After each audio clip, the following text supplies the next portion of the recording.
Welcome to The Collective, where every conversation ignites a new perspective. Join us as we delve into the journeys of remarkable individuals, explore the art of growth, resilience, and the power of a shared mission as we strive to be better together. Hey everybody, welcome back for another fantastic episode of The Gold Mine.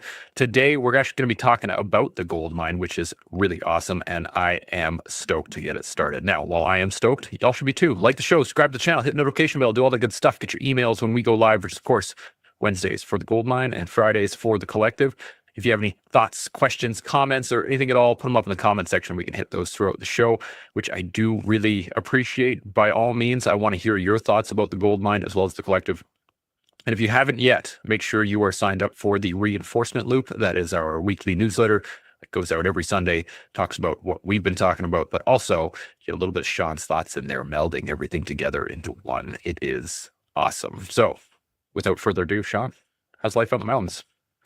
Yeah, things are good. Hey, you know what? It would have been, I don't know, maybe 4, 5, 6 podcasts ago, or who knows. But anyway, when you're introducing the idea of the reinforcement loop, you said specifically a little bit of Shaun brain candy. And it's so good. I haven't been able to get it out of my brain candy. So, I like writing, and I like writing about stuff that fills me with curiosity, intrigues me, actually makes me feel like I'm creating something of value.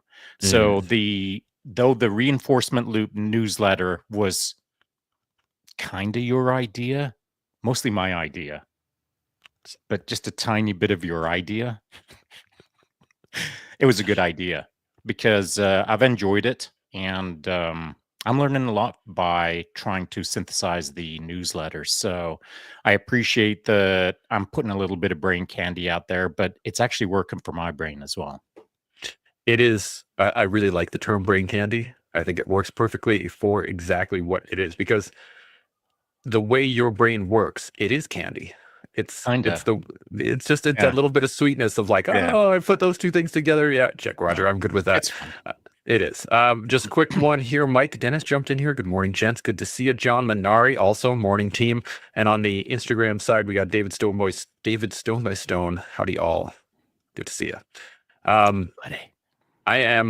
want to dive right into this, the gold mine. This was your idea to get a second podcast started as a way to kind of hit things at a little bit lighter pace. We started to add videos. We started kind of developing from there. But what are your thoughts on the gold mine? How has it worked for you based off what your initial thoughts were? Well, I had an idea. The collective was an idea. The gold mine is an idea. Who knows what the next idea will be? Actually, it was the reinforcement loop. So that I'm kind of screwed there. I didn't get the next good idea. I was going to go for 3 in a row. What the heck? So I like the gold mine. It's fun. It's a little more casual, or let me retract that. It can be a little more casual. Sometimes the gold mine goes pretty deep. But I've categorized them, generally speaking, as the gold mine is lighter, the collective is deeper, and that's mostly because we have 2 hours and we get right to it. There's no videos involved, and so it's really just everyone playing with everyone's brain candy. I like that. Everybody playing with everyone's brain candy. I mean, well, Dancy, morning gents, time to kick some ass. Absolutely. Says sweet like stealing honey from the hive. And this is what I found too, is that the thing that I really like about it, especially with the videos, as when I start adding those in, it gives us little jumping off points and like we can dive deep or we can kind of stay at the surface a little bit. And it allows us to, I guess there's no real expectation of going in depth. It's just, if it happens, it happens. Otherwise, we're all kind of happy swimming around on top, like on the surface, at least a little bit. Well, so the one of the things about the gold mine, just like this conversation right now, it really depends on the vibe of the day, of the podcast, of the guests, of the video. And so, like, if I show up and I've got a mood about me, then we're going to go in directions that maybe no one really expected. That's happened one or two times. It's happened. It Yeah. can happen. And I want to say that I like that it happens from time to time. I like that we deviate to some degree where it's not all maybe predictable. And I'd never call the show predictable, but we have a certain rhythm. And sometimes if I get a bit of a mood, then I'm going to change that rhythm because I do like a good pattern interrupt. And so, this kind of casual conversation that we're doing right now, to some degree, is a bit of a pattern interrupt from the norm, but it's not a challenging one. No. And so I like to come in with a challenging mood from time to time. It's fun to actually watch because now that we've done so many podcasts together, I'm able to recognize the moment where you're just everyone's agreeing with each other way too much. Diving in, you know it. That's gonna happen. John Menard jumped in here. He said, "Excuse me, you read everyone's comments but mine. Don't ignore me." I just got louder. I read yours, John. We said hi. And I never read the comments. Well, I say I never read the comments, but whenever we're live, Chance checks out all of that stuff, and I just try to stay Mark One Eyeball locked on the mission profile, which is the screen directly in front of me as I'm talking to whoever. And so I don't get distracted by the comments. In fact, I never have the comments up on my screen. So all I see right now is Chance. That's enough, quite frankly. So it is. I'm a lot. It's a lot. So I never check the comments. So if I never call out anyone for hopping up in the comments, or it's a face that I recognize and I just want to say hi to, like, really bad, I probably won't say hi because I won't even know that you shout out. Yeah. You're jumping in and out here, so I'm not sure why, but we'll keep going on this conversation. I wanted to talk about the addition. I wanted your thoughts on the addition of the videos. What do you think since we started that little program? Because initially we just started off as a smaller conversation with the collective, and then I was like, well, what if I do this? And it worked out quite well. But what are your thoughts on it? I like them, but when you load videos, you've got an idea in mind. It's true. So, sometimes that can take us in a direction that maybe the conversation isn't organically going to unfold into. And so I like the videos, but I don't always use them in the way that perhaps you think they should be used or you had initially had in mind. You know what I'm saying? Yeah, that does happen a couple of times. I've come out with ideas ahead of time thinking this is going to be a great topic and it's going to work really well. And then you'll just be like, and we're going left here now. Yeah, and sure. Yeah.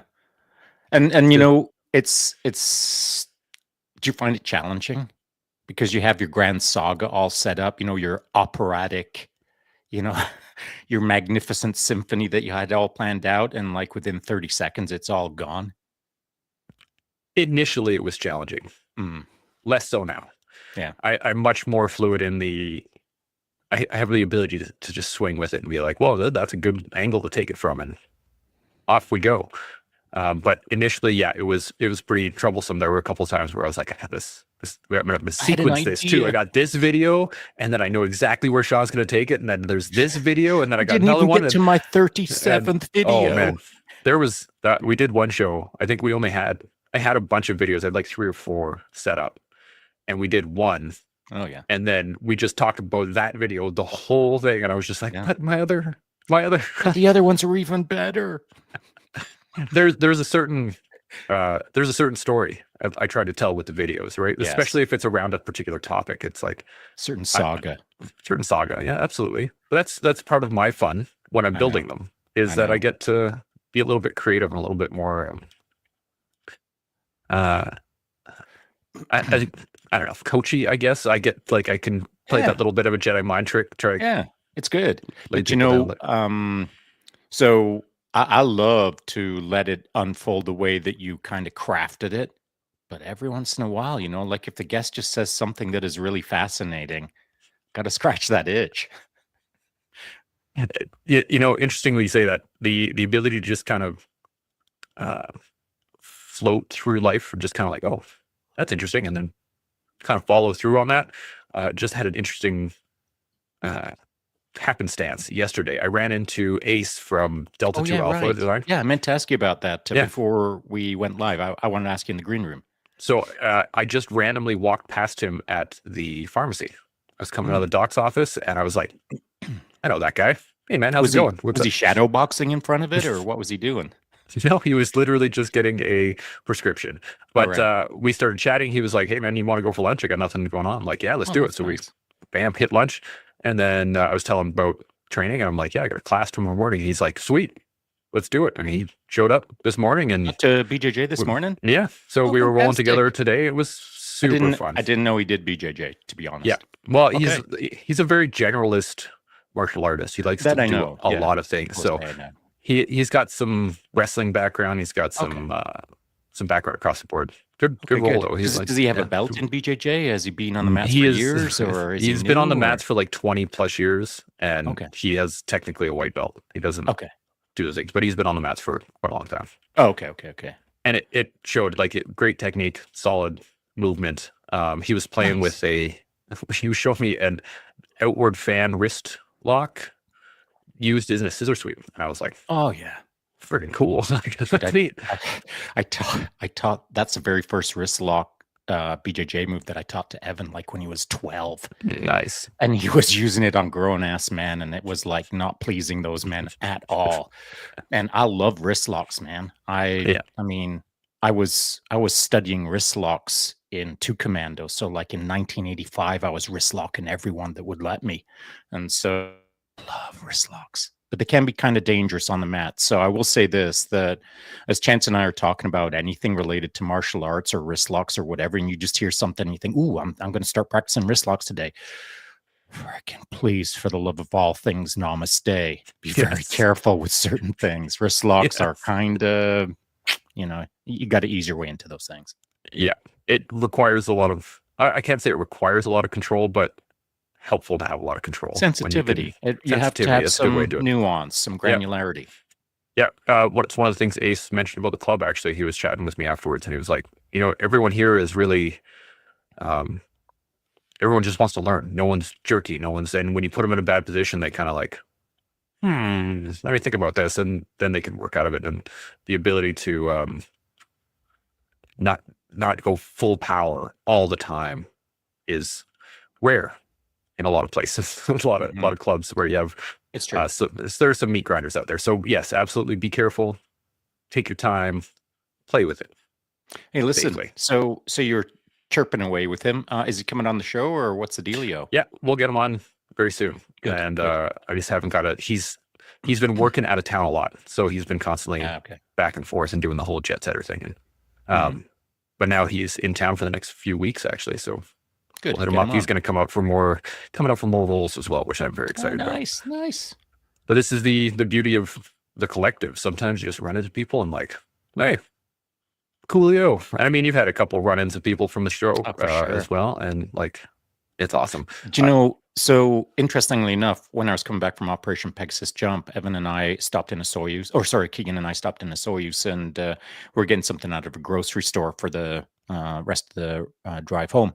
And so saw a couple RCMP cruisers, and they were about to tow a vehicle for a bunch of related problems. And I looked over and I thought, man, I should go over there and say hi, get a photo of them, put them up on the IG, thank them for the service and all that good stuff.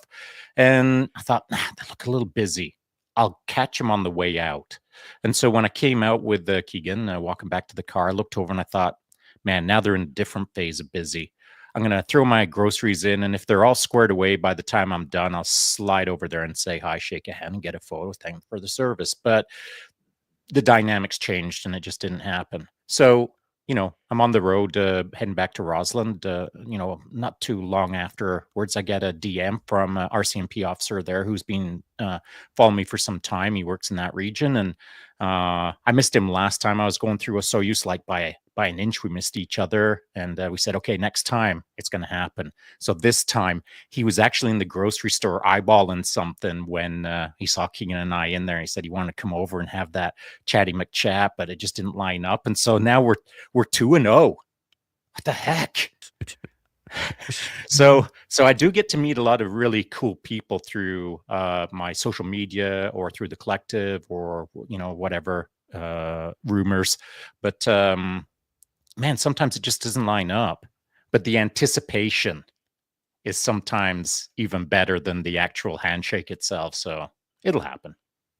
It will. And I love the fact that you brought up the anticipation, because I think that's a really important piece of this, is that within the collective, from what I've noticed, when people link up from the community, there's always this almost like build up, like, ooh, I get to go meet this person, or I'm going to go hang out with that person. And it's just I like a it. really beautiful thing to see. It really I is. feel it. I'm looking forward to, like, I was going to say, I don't care how he feels about meeting me. I do. I suppose I do. But I care way more about meeting him.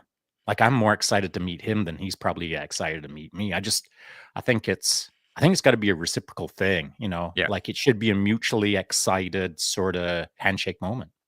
Yeah, I agree. And I haven't met in person a ton of people from the collective, but the people I have met, it's always that nice, really reciprocal thing. When I saw Annie down at Seb's place. Oh, yeah. That was super cool, very chill, and everyone's got that vibe. It's awesome. David Stone by Stone. Sorry, go ahead. Sorry, go ahead. I was just gonna say, David Stone by Stone jumped in here and said it's that deeper connection vibe, right? That deeper connection vibe. I like it. That's right, the vibe, and David knows. I mean, when David and I were in Cardston, as you. Oh, that's right. Yeah, I met him as well. Yeah, that's right. And so Dave and I, like, he's given me a couple of things. So let me point to this book right here. Wham. David, my apologies. I still haven't got around to even cracking the first page. I've been wanting to read that for a while. I may be busy, though, writing a book instead of reading a book. So that is part of it. Sorry. Still kind of sounds like an excuse, but it is an excuse. It's so weak. But I mean, I've got a gift from David right there, from the Cardston trip kind of thing. So, dude, I'm gonna jump on that book for sure. And of course, he gave me some other things that I've mentioned in the past. One is very cool. All up in your grill there. Wham. Oh, yes. The little rune there. Beauty. That's right, little rune. So David is a blacksmith, a world-class blacksmith, by the way. Top blacksmith in the world, I might add. And so nice little rune there that he made me. And maybe we'll talk about that another time. So it's great to meet people like this. But, Dave has, as he's driven through Rossland, he's stopped by for a short period of time. We've just hung out on the sidewalk, laughing and syncing up, So I don't think these moments have to be drive out to a retreat in Alberta to hang out for 97 days. I mean, if you're passing through a guy's town, like, give me 30 minutes heads up and I'll meet you in front of Hooper's for Fougasse or for a baguette or for a frickin' whatever. Just a bit of heads up and I'm shaking your hand for sure. I love meeting people. Yeah.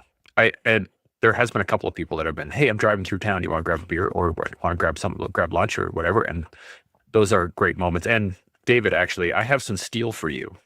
So I want to send you some. I had to pull my struts off my truck, and the springs on those are excellent steel for making knives and so on and so forth. So I was hoping that he might show me a thing or two on the forge. Maybe we could make something. I got some steel for you. Make me a sword.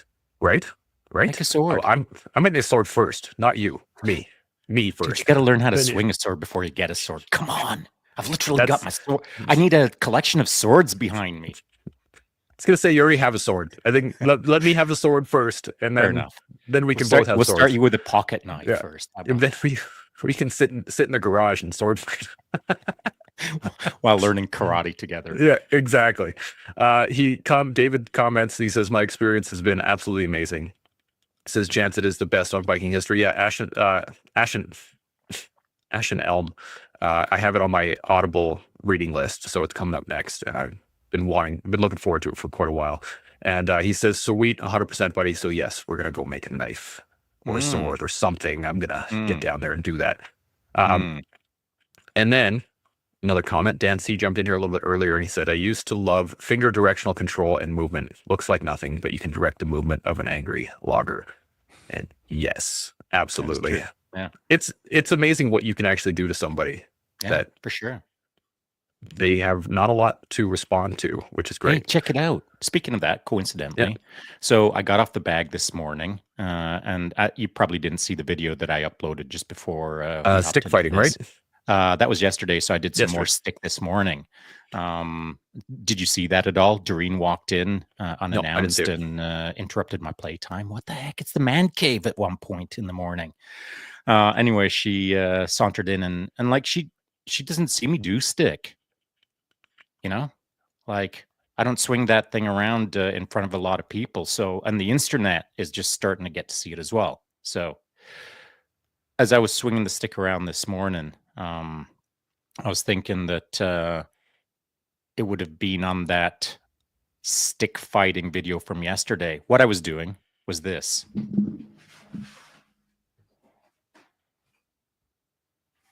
And then doing my spinning turn. So I was pointing directly at the bag, and in a split second, I was doing a spinning back kick and then a stick strike. But when you do this, bam, when you point at someone like fast and direct and lock their eyes like bam, it freezes them up. Yeah. It locks them up. It's just like BJJ when you do the old, when you do the frazzle dazzle and then shoot down for a double leg. The jazz hands. Yeah, jazz hands. The boys used to call it the frazzle McDazzle. Yeah. Frazzle McDazzle and then shoot double. And so that frazzle locks someone up. And it's something about martial arts that is hard to explain in a theoretical pattern.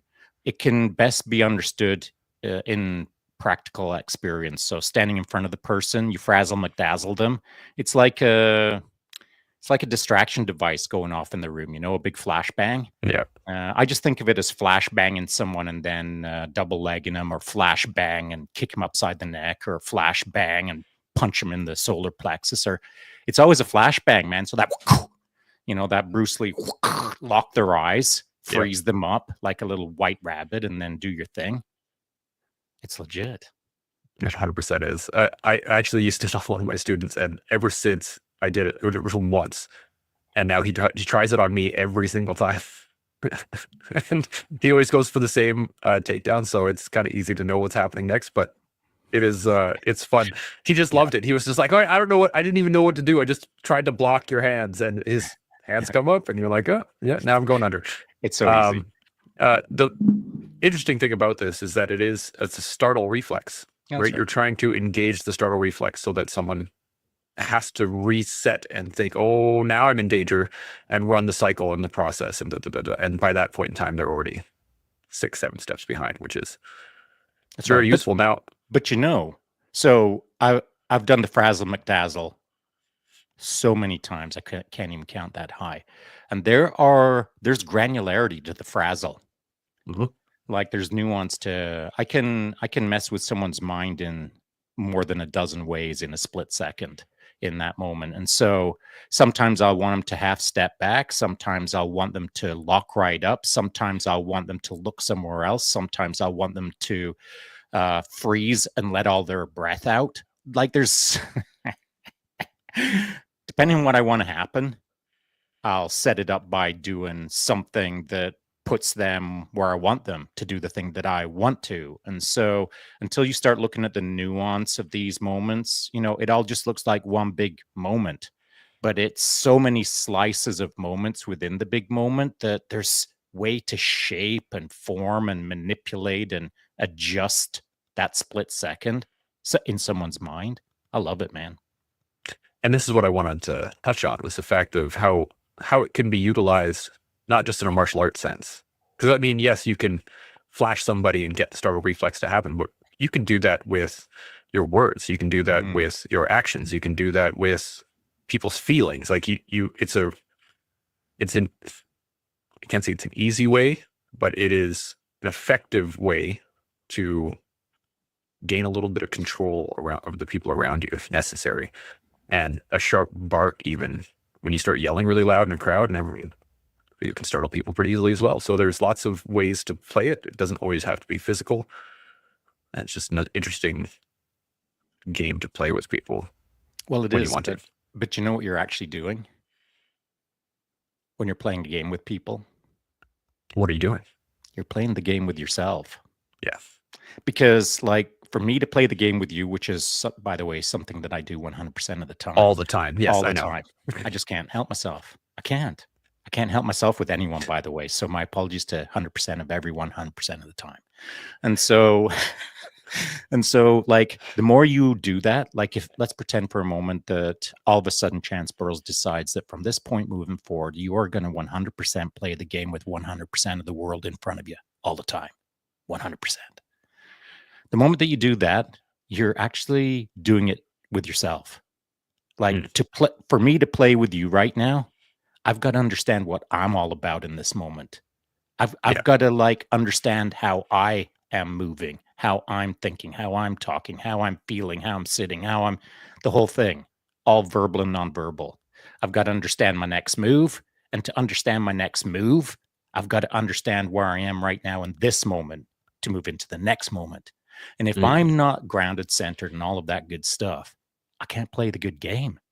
And so to 100% play the game 100% of the time, you've got to be tuned into yourself 100% of the time. And That's is a good actually point. quite Yeah. good.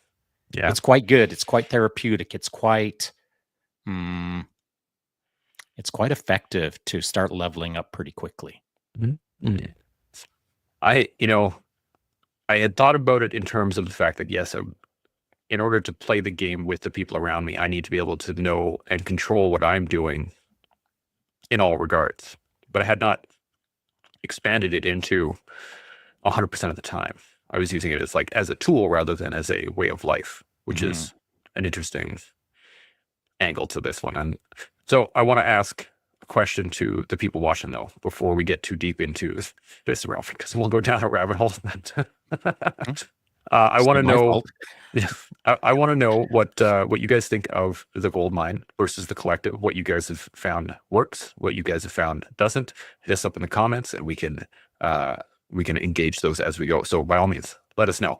But to that point, if you're going to engage with yourself 100% of the time, there's a lot of things that get in the way, mostly yourself.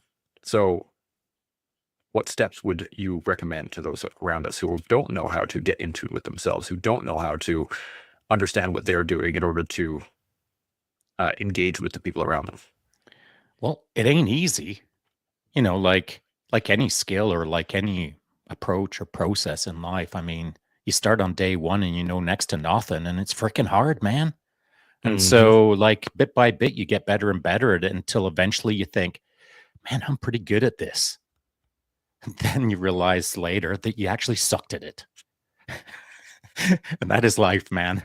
It is repeating cycles of, man, I'm getting pretty good at this, to holy cronkamole, I know nothing. And so that's what I've done, is I've pursued the moments of, hey, I'm getting pretty good at something. Oh man, I know nothing. So I've pursued the void of nothing while convincing myself along the way that I'm doing pretty good. And it's like I've fooled myself into pursuing more. And I appreciate thinking every once in a while that, hey, I'm doing pretty good. I'm pretty good at this. And then all of it comes crashing down of the reality of, man, I am 3% of that guy. Yeah. And his awareness of how this works. But I mean, that doesn't move you right back to zero. It just makes you realize that you're only at 3%. And so I love pursuing. I love what's around the corner. I like the curiosity of how I can do it better. But honestly, the fastest way to get better at this is to just believe that you're doing it. Like, to believe that right now you're in it. To, like, if you're listening to this right now, just realize that that's what you're doing. You're sitting in the moment, completely aware of what's going on around you. You recognize your breath. You're comfortable with yourself in the moment. You're accepting information. You're processing the information, and you're not somewhere else right now. You're not mowing your lawn. You're not working on your grocery list. You're literally in the moment.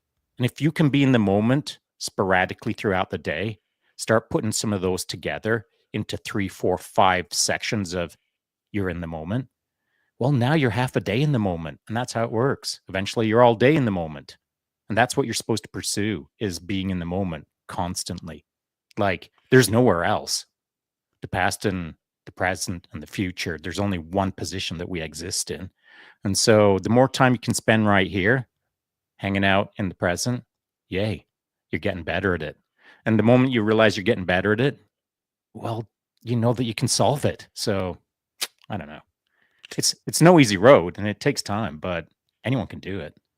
That the Dunning-Kruger effect, right, is as you start to learn about something, your belief in that skill becomes really high until you realize absolutely nothing, and then it's called blue belt.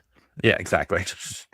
And it is one of those games. We actually have a bunch of people at my studio that are going to be going for their blue belt very shortly on the testing this fall, and they're getting really worried and like, oh my God, I don't know if I'm ready for this. And I don't know the things as well as I should. And I'm not quite sure of these moves. And which is, yeah, everybody does that. But we had a couple of people who gotten their blue belt just recently. And they're like, oh yeah, I've done this a million times. I'm good to go. I know how to do this one. Yeah. So during one of my classes, I was like, hey, everybody, you're going to teach now. Show me a move. What are we going to do? And the amount of people that I got are just like, so you started guard, and like they had no idea how to describe what they were doing. To translate it. Exactly. Yeah. And it's fun to watch the different stages. Now that I'm kind of beyond those stages, and I still have more stages to go in my own journey of jiu-jitsu for sure. But to be able to look back on them and be like, oh yeah, I remember when I hit that. Oh yeah, I remember when I did that. I remember when I acted like that along the way. It's fun to. But that's life. I mean, like I do that in my 60s now. I do it to you. Like I just think, oh yeah, that's right. When I was 40, like Chance, I dotted. You know? Yes. Yeah, it's true. Tommy Guitar jumped on here. Tommy, good to see you. We were just chatting with you earlier. He says, the more you know, the less you know. That's right. And that's a great way to put it. That is a great way to put it. I like it. Hey, listen, something that popped into my head when you were talking about we were talking about conversation and then having someone be present in the moment. We then morphed into martial arts, and now we're back to this moment. And so here's something that is an interesting contrast between martial arts and this, what we're doing right now, is everyone's getting ready to test for that blue belt.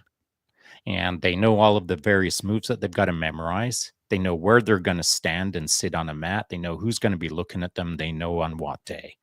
And, you know, their little butterfly nerves are going to be firing. They're going to pass or fail or whatever. Oh, boring. Do you know what isn't easy? Is doing this. Because there is no structure. Yeah. I don't know what your belt is. You don't know what my belt is. You don't have an understood expectation. There's no curriculum. It's Saturday at 2:00 in the afternoon. There's no ones in this conversation. Whereas on the mats, when you're testing for a blue belt, there is. Yeah. And so if you move through life and bump into interesting people, you can look at them and not even know what belt they are.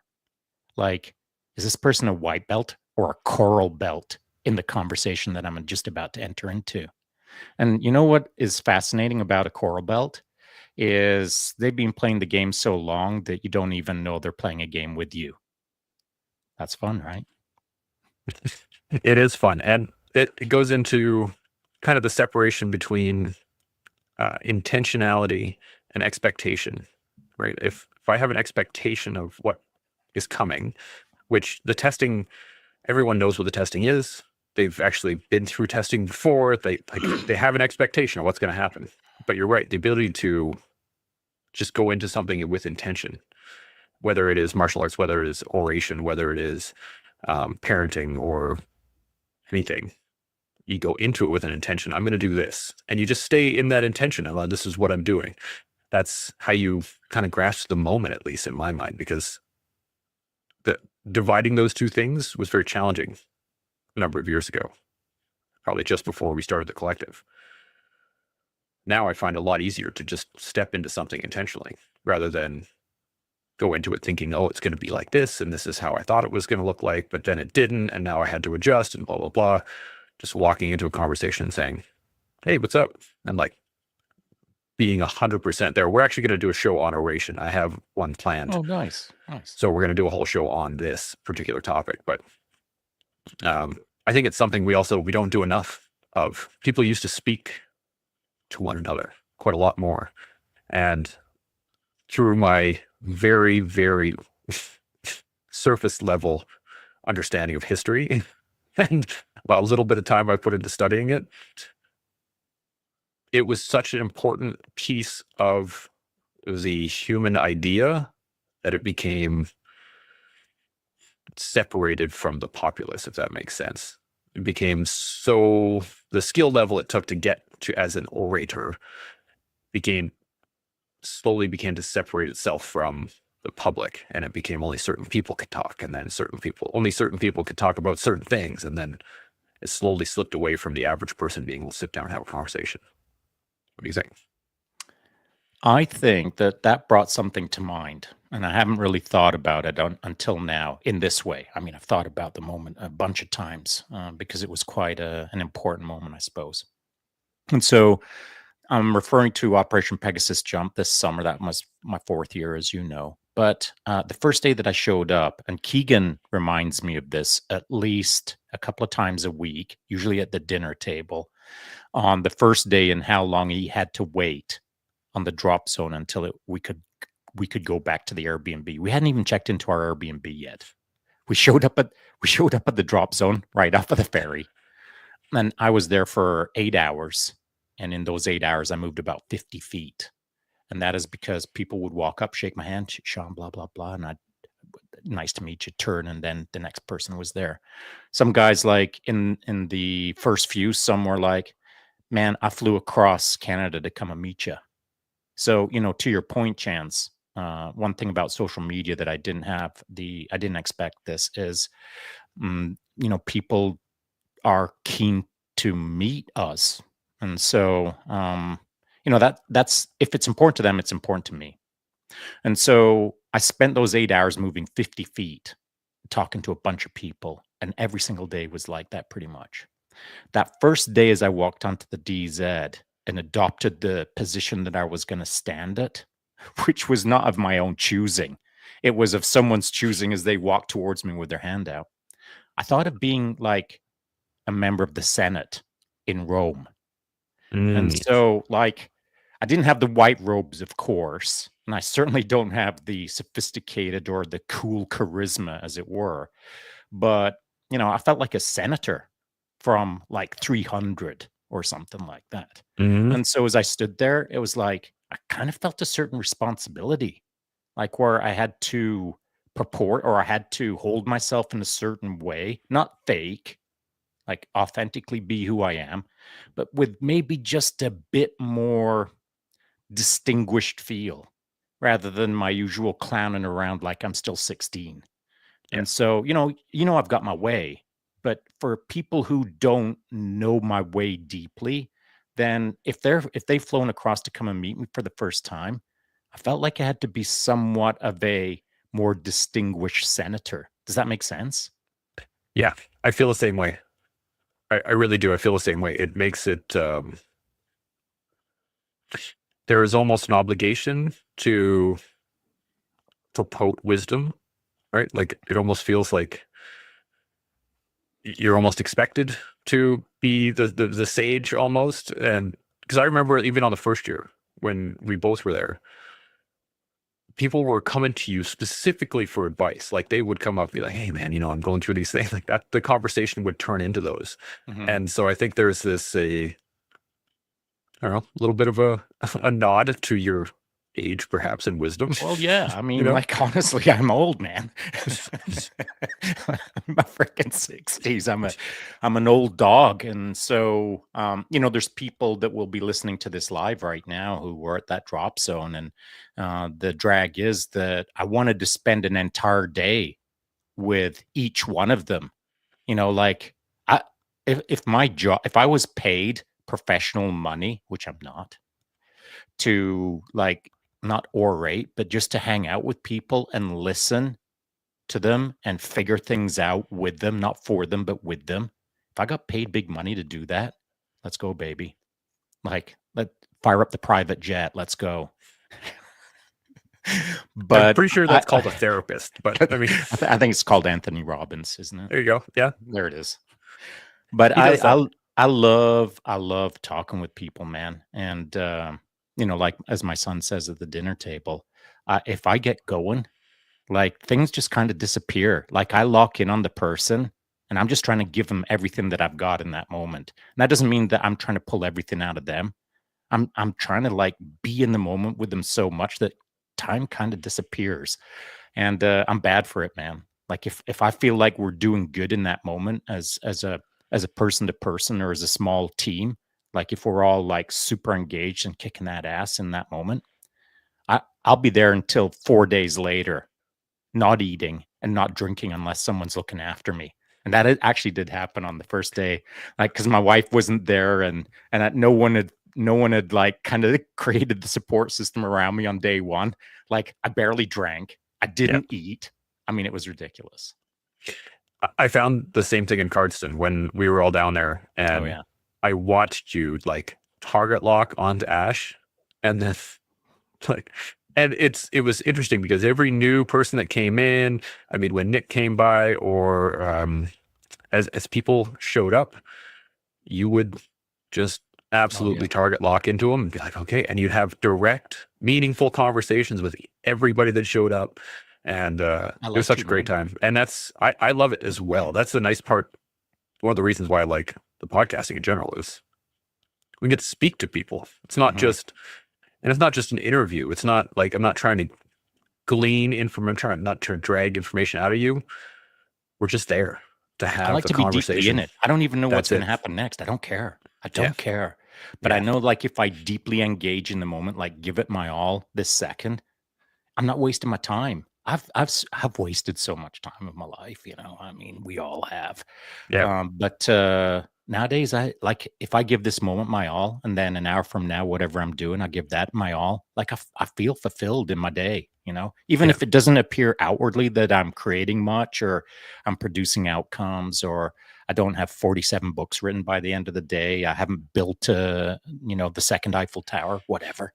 Like if I am engaged in whatever, whether it's macrame or riding a bike or making a coffee, if I'm fully engaged, by the end of the day, I feel like that was a good day. It's all about engagement for me, for sure. I was out at my buddy Gary's ranch last night, and we were working the horses and helping him with a new program that he's developing with a psychologist to help get people out with equine therapy and all this stuff. Oh, nice.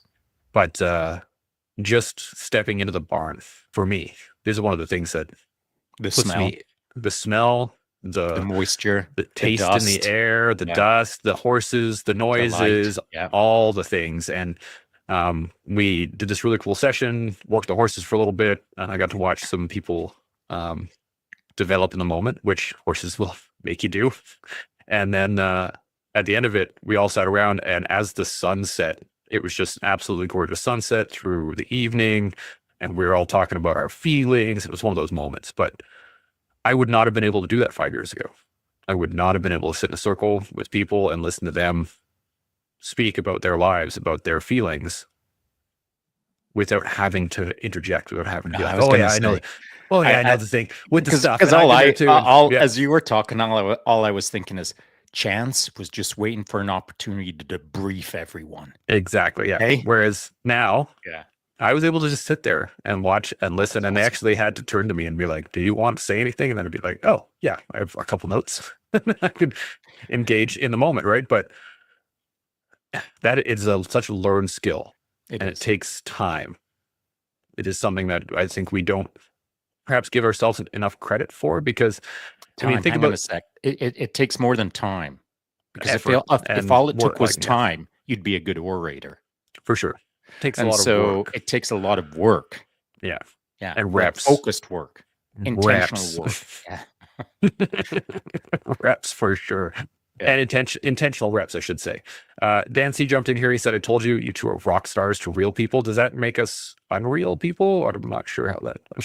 Keeping it real for the real people. Hey, exactly, real people. Speaking of Dan and keeping it real and all that good stuff, I was going to say it about 10 minutes ago when some of the other troops are jumping on.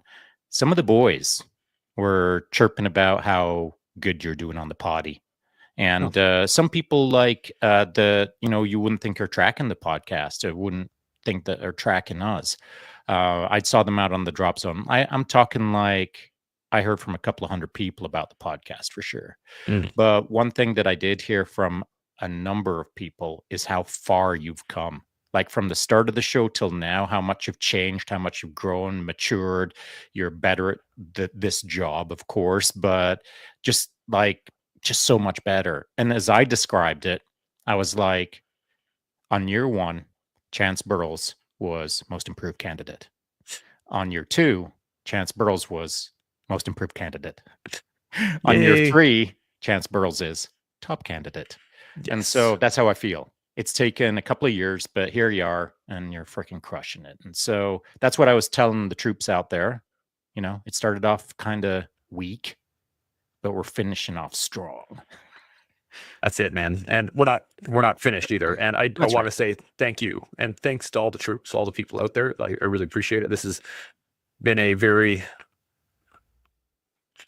developmental few years. Mhm. Give me lots of opportunities to really be the person that I want to be and show up as the person that I want to show up as. And that's, Yeah, it's I mean, cool, the collective is the gold mine and the collective are something that has given me that has enabled me then to use it and give it everywhere else as well. So like initially it was a nice little pocket universe that I could play in. Mm. And then it slowly became that pocket universe became the world that I was like, wait a second, why am I not doing this everywhere else? Like I should great. show up. That's I a should great get, like, example. The pocket Yeah. universe, I like it. yeah. And Yeah, so nice. now I live in the pocket universe. The pocket universe is my universe. And now I get Yeah, to yeah. explore that. Couple comments on the Instagram side. Dave Kervin, good afternoon, gents. Nothing beats engaging in meaningful conversation with great people. Could not agree with that more. Yeah, and that and push-ups. Dude, Push-ups. what Yeah. the I was hell? watching him cranking Dave those couldn't, out. I know, like not enough, obviously. The little guy was crushing Dave. It was embarrassing. Sometimes you got to get embarrassed to, And he was. get better. And he was. And then we got Terry Trepp jumped in underneath that, says people remember those who listen, not just hear. And that is a very excellent that's point as good. well. Yeah. Being able to listen and not just hear. Yeah. I found personally, I have learned so much more since I just shut my mouth and like listened to what the other person said It's tricky and though, nodded. right? It is so hard. It's so hard. I just really want to get my opinion across. I want to be that guy. And then, or I did want to be that guy. And now I realize that guy is not, it's not actually that helpful. What is helpful is helping other people talk through their problems, talk through the issues, talk through the difficulties, whatever it is. And then they come up with their own solutions halfway through. And you're like, yeah, giver. Well, you know Rather than what? adding off yours. So you did want to do it a certain way, and the way you were doing it was wrong. Yeah. But now how you do it is right for you in this phase of your life right now. And you know what? A year from now, you'll be doing it better. And I 100%. think that is actually the key. It's not about how we all screw it up at certain points. It's about figuring it out when you're doing it right on a certain day, kind of almost locking in on that right feeling and then trying to replicate it the next day. And literally in months, you're doing so much better. And so it's just about, I think, more or less being in a process today and seeing what feels right and then pursuing what feels right the next day. Pursue right. And eventually a day will show up where it all turns out right. If you're not chasing the feeling, if you're just chasing outcomes, that is like almost one-dimensional in itself. And I know I say to chase outcomes, but you got to chase the outcome with a wraparound, with a wrapper, and that wrapper is called how it feels.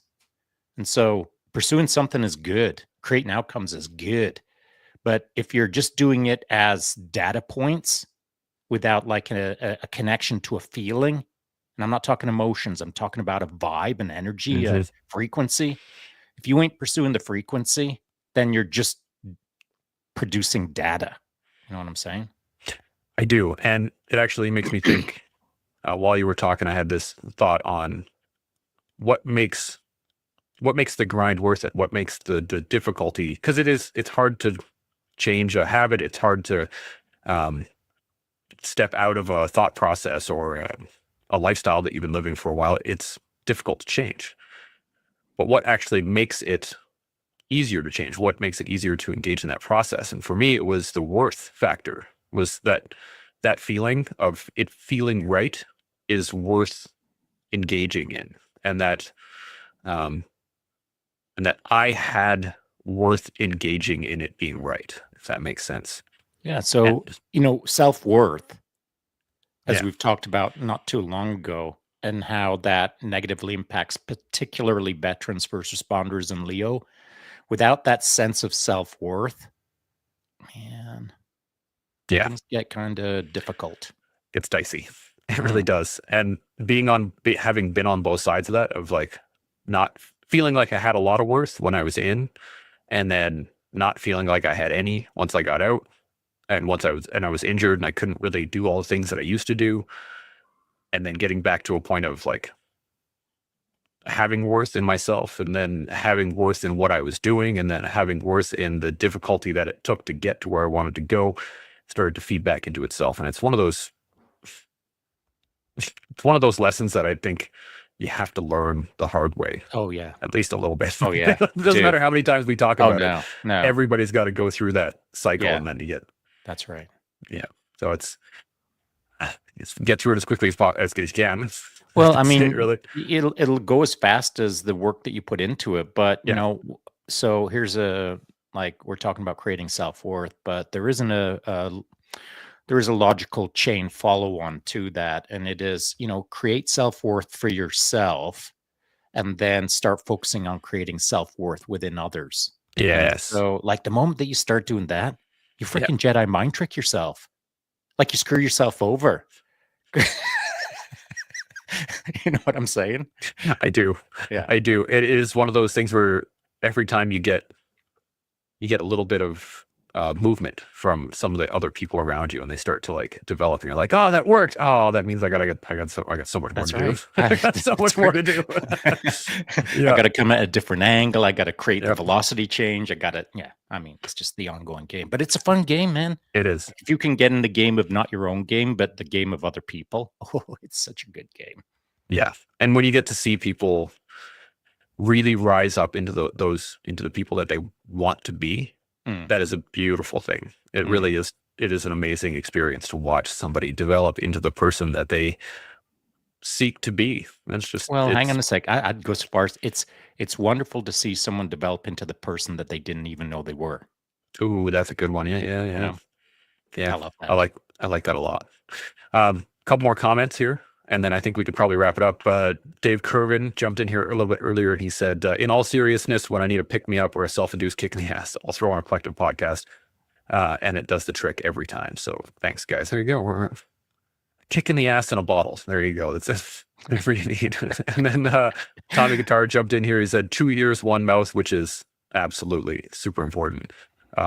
And then on the, you know what? I missed these earlier. Nick Philber jumped in here. Good to see you, what's Nick. up, He's got Nick? a fight coming up. That's right. Bare knuckle. So go get somebody, and Yeah. you're going to get some. That's for sure. He's One gonna way or get the some, other. all right. Good to give see you. some.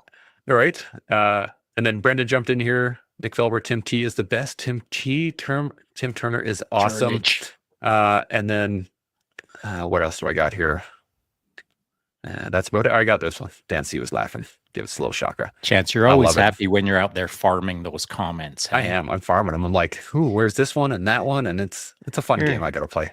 It's in my own little world. And I know. It's in my It's in pocket your own little universe. pocket universe. Yeah, and I'm enjoying it. So I'm Yeah. going to keep it all. Oh, and then Keep on B going, Jordan Dr. 729. B Jordan 729 jumped in here a little bit earlier. He gives us a little shock and he says, we'll catch it all later. Good to see you. So I want to just call him out just briefly because B. Jordan was in the game, like he's down in the US and he's been tracking everything that we've been up to for quite some time. And he used to be, if I understand things correctly, working in a radio station, and he also does voiceover and yada, yada. And so like I've been for some time now, quite some time now, I've been researching a replacement for the Shure. And so the Shure that you've got as well, like we have the cheapest Shures. They're They're kind of Yeah. lame. And I mean, right now but part of the game is like, I like to level up. And so I've been spending a fair bit of research time, and I'm thinking of a different mic. I'm thinking of switching to a different mic. Well, you just got a new interface too, so I know, that's right. Dude, I can't help myself. I don't like spending money at all, but it's coming up on, 3-ish years. It's time to Yeah. like launch another one downrange. So B Jordan, I've been going back and forth in the DMs with him about what does he recommend for a microphone and et cetera, but he's been really helpful because obviously he's got a ton of industry experience. I've always liked the idea of voice acting. I think it's quite fun, and I do listen to a lot of audiobooks and stuff like that. So perhaps that might be something in my future that I might look into. No, I'm not. No. I like podcasting. No, you've got too much nasal going on when you're breathing. Oh boy, don't you worry. Don't you worry. on. Once I get my studio set up, I'll be set. Everything will be good. You'll need a pop filter for here and then a pop Yes. filter for here. I'm gonna double pop filter it. Got to make sure everything's good to go. But yeah. Any other thoughts? Any final things on the gold mine or anything that we've talked about overall? No. I had nothing in particular when I was coming on the show, so I've got nothing particular now. Just a fun little conversation, catch up, see how things are going, and of course, it's fun when the troops jump in. Absolutely. I really do enjoy when I get to farm the comments, as Shaun says. I get to eat the brain candy of everybody else, which is really nice. Speaking of brain candy, newsletter. So, Chance, you've got about 3 minutes to say something wise, or I'll have no content in the newsletter. It's all about. I have a timestamp for you. So, what can I do? Like, if you can't pull wisdom out of what's being said already, I think I can, but give me a cherry on top. Cherry on top. Okay. Well, let me think about this for 2 seconds before I dive into anything. Oh, wow. I got nothing. Sorry. I got no wisdom for anybody. The only thing I do have to say you almost started sweating there. You almost vomited. There was a little bit. It came up in here, but Dave Curvin jumped in on the Instagram side. It says, if you guys ever consider offloading the existing Shure mics, I know another podcast that would purchase them for you cheap or from you cheap. So yeah, if I ever want to sell this, Dave, I know who to talk to. I'm thinking of an Austrian Audio OC18. Austrian Audio OC18. I see you're not writing that down, Jeff. I am OC18. I got it here. The OC18. Yeah, I got it. I'm gonna look it up. But I do want to add in this. Today is my son's birthday, so happy birthday to Arden. He is now How old is he? 12 years old. Right. He's becoming a bit of a man. Not really. No, he's becoming a teenager very soon. And he is long and lanky. Got problems. So he's at like my shoulder already, and he's growing more and more every day. He's supposed to reach about my height, so there might be multiple big birds running around. We'll see. My son is probably half a foot taller than I am. Well, you know how tall I am, so like, if Arden's a half foot taller than me, holy jeez, is he going to be a handful? Kinley for sure, he's going to be my height, but we'll see. All right. If there's nothing else, then we can shut her down as we continue to learn, build, and grow. See y'all next week. Chima. Thanks everybody for watching and being part of the collective. If this has sparked any thoughts or resonated with you, let us know in the comments. Don't forget to like, subscribe, and share. Your support helps us grow and keeps the conversation going. We'll see y'all next time.